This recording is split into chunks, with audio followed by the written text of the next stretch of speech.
a solution, but given that there is enough room to do that, it will alleviate some of the issues during the construction phase of the project. So, but it is a temporary condition, and it will be restored. And basically, the path will be put back as brand new. The next question: does the old school have asbestos or any other hazardous materials? All of these old buildings have some form of hazardous materials. We've had a bunch of testing done. We do have reports. We do have materials quantified that would need to be removed prior to demolition. So that will be part of the project. Those materials, kind of in their current intact state, are not hazardous. It's when they become kind of broken up and into debris and dust or something like that, that there is a concern. So on these types of projects, one of the first things that is done prior to demolishing the building is going through and making sure that all of those materials are removed. That will be under the observation of a hygienist. The building will be negatively pressurized and sealed off. They will do air monitoring to clear rooms and portions of the building to make sure that all material has been removed and the air does not have any more particles in it, and it's been cleaned and filtered prior to demo. So that is a typical process on these old school projects. There's a question: will there be planning for extermination needs should rodents emerge during building process? Often occurs with construction this magnitude. I don't know, Joel, if you want to take this. I guess there's two things to think about: the demo process and then just general control during construction. Yeah, so in a project of this size, definitely it's something that we think about.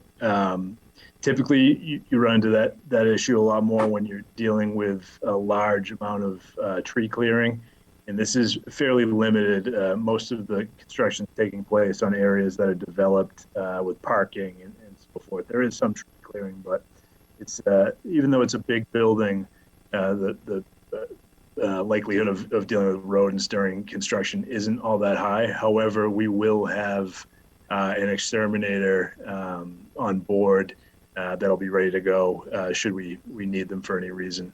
We'll also, before demolition of the existing building, there'll be a kind of a sign off as part of our preparation for demolition. We'll have an exterminator go through the building just in case, to make sure that we're not going to disturb anything that we're not anticipating. Okay. Another question is: will the bus route eventually be off of East Street like originally planned? I think yes. The goal is that, Chris, I don't know if you want to go to the site plan, but the bus route along the south side is just temporary, but the current design is that buses will be entering from East Street to get into that bus-only drop-off area, with vehicle traffic entering from Washington Street. And the goal is that we're separating the drop-off areas. As the school operates over time, there may be the potential to have a bus that's strictly on the East Walpole side of thing come in from Washington and get into the drop-off lane and then go out East Street. But right now, the current plan is that buses will be coming from East Street and vehicle traffic from Washington Street. Will you expand on the amount of tree clearing? How many trees and where are they located? I think your summer plan shows that in the orange fence, Joel. Yeah. So again, the tree clearing is pretty limited. I guess the bulk of it would be in the existing island and islands in the parking area. And then kind of, I guess, heading towards the north, there's kind of that projection. Yeah, exactly where you're highlighting there. There's some tree clearing in there, and limited around the outskirts of the site. I would say beyond that, potentially, some limbing and things like that, cleaning up what's there. But it is pretty limited in terms of how much clearing has to happen. Yeah, we were trying to maintain as much of the trees coming in off of Washington Street as possible, in that path from the pedestrian path from Washington Street in the final site layout will be improved. Construction will be video monitored. We already talked through that.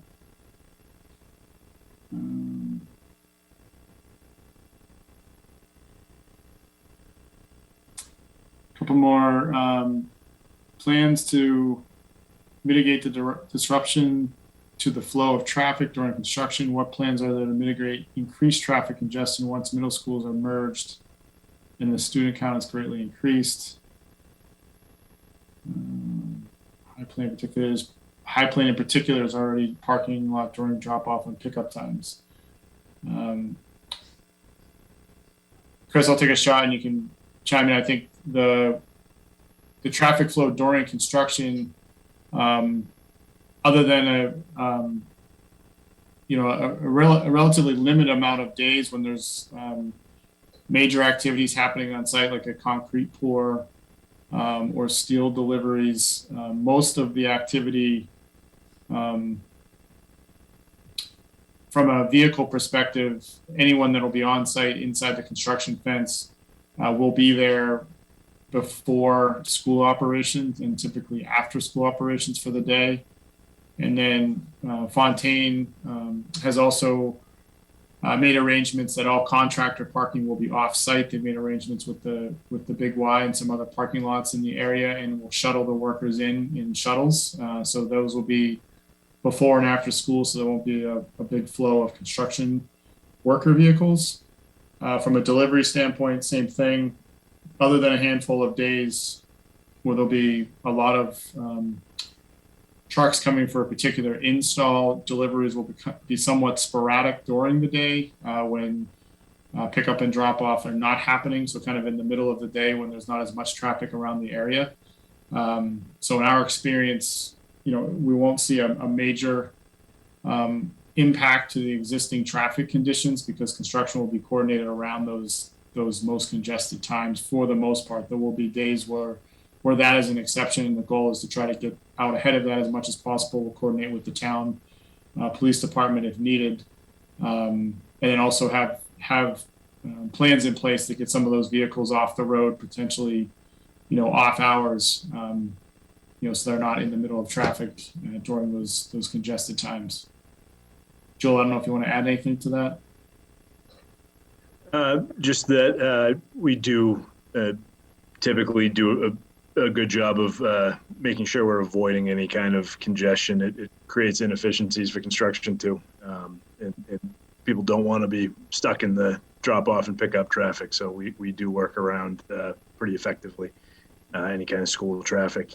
And like you mentioned, we do have the parking worked out off-site. So it won't be without challenges at times, but I think we've got a good plan in place, and we will be able to minimize the disruption. Great. Will there be bleachers on both sides of the gym? Chris, I think we are planning it, or is there just one side? I'm sorry. I think it's just one side right now. Let me go up to the plans here. Yeah, it's just one side. Yeah, and the capacity on those, do you know that off the top of our head? I think the capacity was around 250 to 300, if I'm not mistaken. I think that sounds right. Okay. There's a question. Patty Ann at Washington is also concerned at pickup and drop off. Yeah, that's something we've been tracking. Initially, I think we had that concern was raised earlier in the project. That's something that I believe the town is working through with Walpole Police Department. The goal is that would not become supplemental pickup and drop off. The goal of the temporary conditions is that continue to use the queuing lanes on site. But right now that's outside the project and being handled by the town and Walpole Police.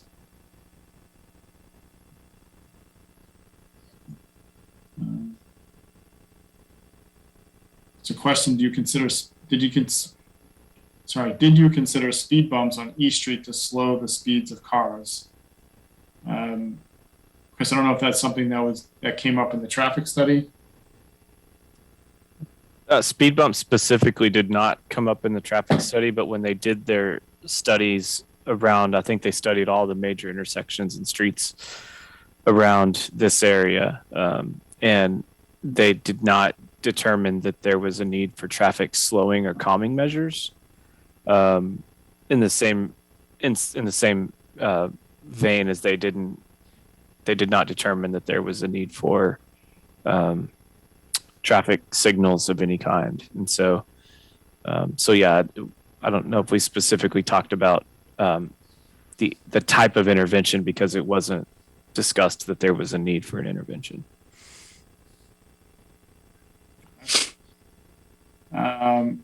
Next question is how do neighbors have assurance that the temporary road will not become permanent? Why was this information withheld prior to voting? I'll say right now there's no intent to have that be a permanent road, and if, prior to town meeting, that was not an idea that we had thought of as far as how to get the site ready for construction. We did not have all the details of what this summer might look like, and we were waiting for the input and the expertise of the construction manager. And one of the ideas that came up from several of the firms that we actually interviewed was the potential of eliminating the conflict of potentially using that new driveway as both an access for bus traffic and construction traffic at the same time, as well as the ability to maybe get that new driveway done this summer. There's a lot that goes into that, given the relatively short amount of time, some of the procurement issues that we're having in the market, supply chain issues, et cetera. And the temporary road is a relatively speaking, quick and easy solution. So that was something that was a new idea as of this spring of how best to get the site ready so that it could be cordoned off while the kids were out of school and we didn't have to be doing work kind of to get the site ready while kids were back. Will detail officers be present during construction to assist residents leaving their streets nearby? I'm not sure about for assisting residents, but we typically would carry a budget for police details for any work that might be impactful to existing streets or in the public right of way. Potentially for days where we have those major deliveries if needed. So we will have a budget line item for that and for days that we might need it. Joel, I don't know if you want to add more to that. Yeah, anytime we're doing anything in the street, whether it be utility tie-ins or anything like that, there will absolutely be police details. And apart from that, again, we really don't anticipate heavy volumes of traffic affecting nearby streets or anything like that due to construction. Yeah, there will be police when there need to be police for sure. All right, there's another question that says High Plains residents' kids, which is the butters south of the school, use a shortcut to school. There's a gate in the fence. How do you plan to make sure the school bus will not hit the children? So there must be access from High Plain through that fence along the temporary bus route. I was unaware of a gate there. I know there's a gap in the fence. The fence is broken in certain locations.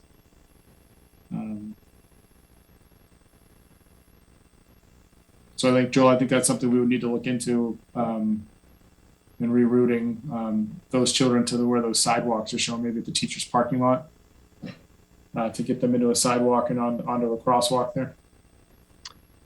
Yeah, we could also stripe a crosswalk there if there was actually a gate or something like that. But we can certainly look at that further. That's a good one. How will trees and debris be removed from property to ensure they're not buried? It just goes to tree clearing and stumping. Joel, we don't really have any places to do that, so. Yeah. It's not a practice that we're able to do to bury anything on the site. It's certainly not up to code.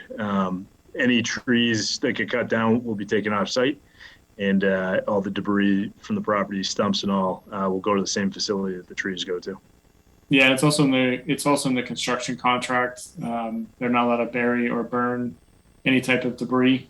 It all needs to be disposed of per regulations. We also, as part of the LEAD program for this project, will have multiple streams of material recycling to get points towards the LEAD credits. So that's something that Fontaine will have in place. We'll be monitoring that on a regular basis, monthly at the latest, as far as the recycling and the debris streams. Why will the existing fence on the High Plains Street side be altered in any way? So I think that's the existing fence along the bus route, Joel, or the temporary bus route. Yeah, it would not be altered in any way through construction. I don't know if there's any plan in the final design to do anything different with it. I don't recall anything. Chris, I don't think we have any plans to change that fence in final design, correct? Yeah, I don't think there's any scope. How would you assure that the temporary road is not a through road during off-school hours? So that road, we have a gate to be installed at either end of it that'll be open and closed to allow bus traffic only at those 2 times per day. That's what's currently.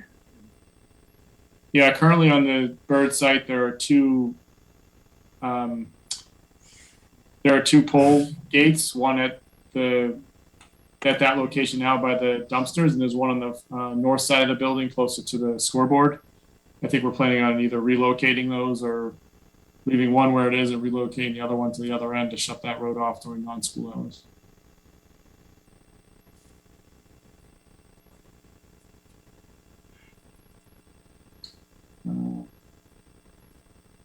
I was concerns about patio in place. I know that's something that, again, the town is looking into, so we'll forward those along to the town. Questions that came in from email that Dr. Goff has put in the chat. Will there be blasting on site? I'll answer that. Joel, I don't believe we're planning on any blasting. Is that correct?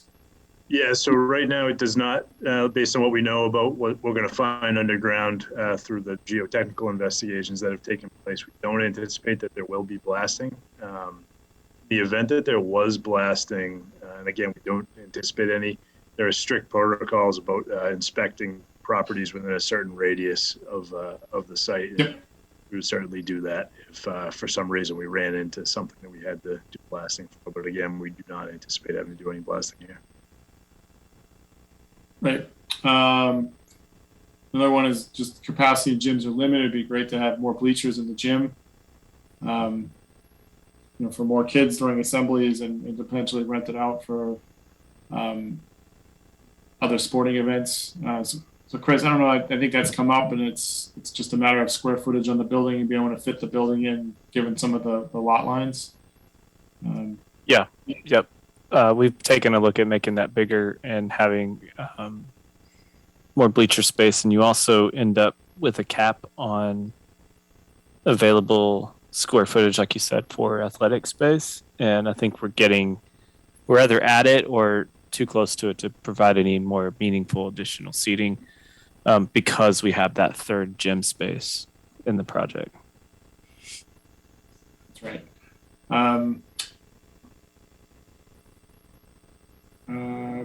Part of town meetings and construction traffic was planned to enter and exit via Washington Street in new permanent road to be for school traffic. So that was misleading at town meeting. I don't recall that we were thinking that construction traffic was coming in off of Washington. I think the plan from the beginning was that the road to East Street provided an opportunity to be the construction road because it got right to the construction site inside the fence. So I think that hasn't changed. What, if any, lighting, temporary, permanent, will reflect on the East Street? The homes are very close. Concern is any LED type boards or blinking pedestrian lights, sight signs. Can this be minimized with shields or guards or timers? Chris, I don't know if final site design. I mean, we don't have any new traffic signals going out there. I think we have minimal lighting along that driveway, and that's all shielded, correct? Yeah, I think it's final design is there's nothing there that would speak to that, but I think the question may be like those temporary like detour flashing, things like that, and I don't think the construction projects typically don't utilize those kind of things unless it's a very limited amount of time for a specific activity. Right, I agree with that. Yeah, I think the lighting of the finished product is going to be not much different than what there is now. I think they're even improved potentially. I think we probably should acknowledge there will be a period of time when the superstructure is up and Fontaine has a bunch of safety lighting in the building. And so that needs to stay on 24/7. And I think that when you drive by the site and look up there, you'll see little dots in the building to keep the building safe and things like that. But it's not a light bleed or a nuisance. It's just you will see it, So I think to acknowledge that will happen is. Yeah, and that's something we'll help manage when we get closer to that. I mean, obviously the old school's still there, so it'll block some of it. And, right. At that point, they'll probably be temping the building in as well, so we might not be able to see much. A lot of it. That's something that we deal with on every project, and we'll come up with a plan for that.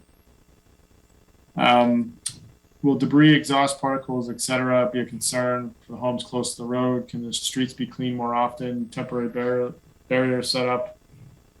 I think Joel, this is really you with dust control and street sweeping and truck blockers, that type of stuff. So the construction entrance will have what we call a tracking pad, and it's basically crushed stone that'll be continuously kind of maintained and refreshed to draw as much soil material off of any trucks as they're exiting the site. Beyond that, we'll have a street sweeper on site full time that the site contractor will manage. There'll be regular sweeping as needed. Different times of the year, it's more of an issue than others, of course. But we'll have infrastructure in place to make sure that we keep the roads as clean as they can be.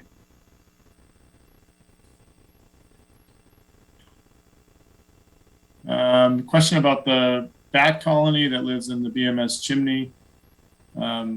Might be on endangered species type of list. That's something that, prior to demo, both between pest control and animal control, I think that gets addressed. That's quite a common occurrence on these projects. So there will be a plan in place for any if there's any type of activity like that to get addressed prior to taking down the building.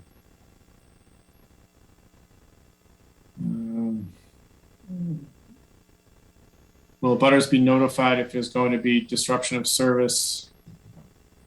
They're bouncing around. Will abutters be notified if there's going to be disruption of service during utility work?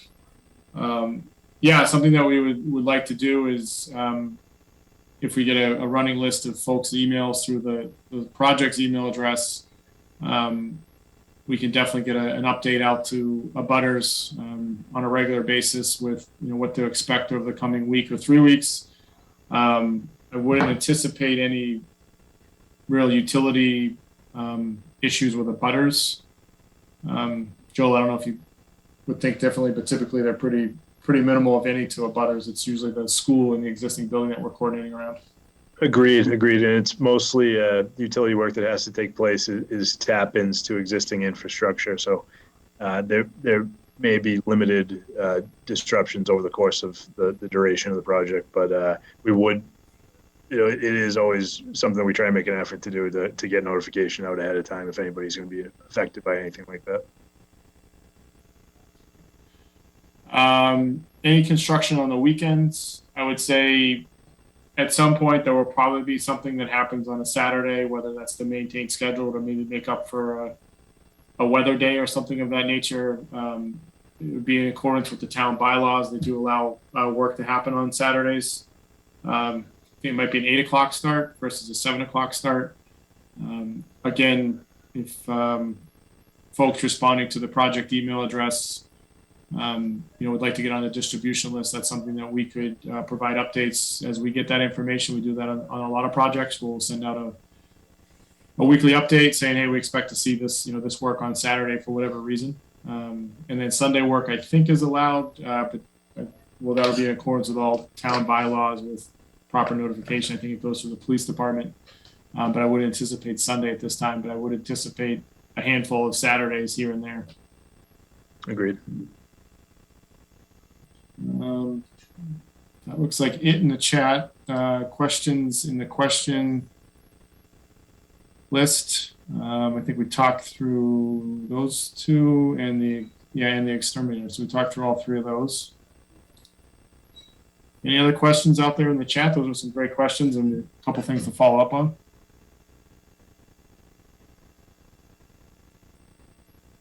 I think that's about it. Thanks, Anyone Brian. else? Yep. 3 minutes to spare. Nice job. All right, everybody. If you have any further questions, please feel free to contact us through the school building committee website, which is actually through the school website. And that's it for our meeting tonight. Thank you very much.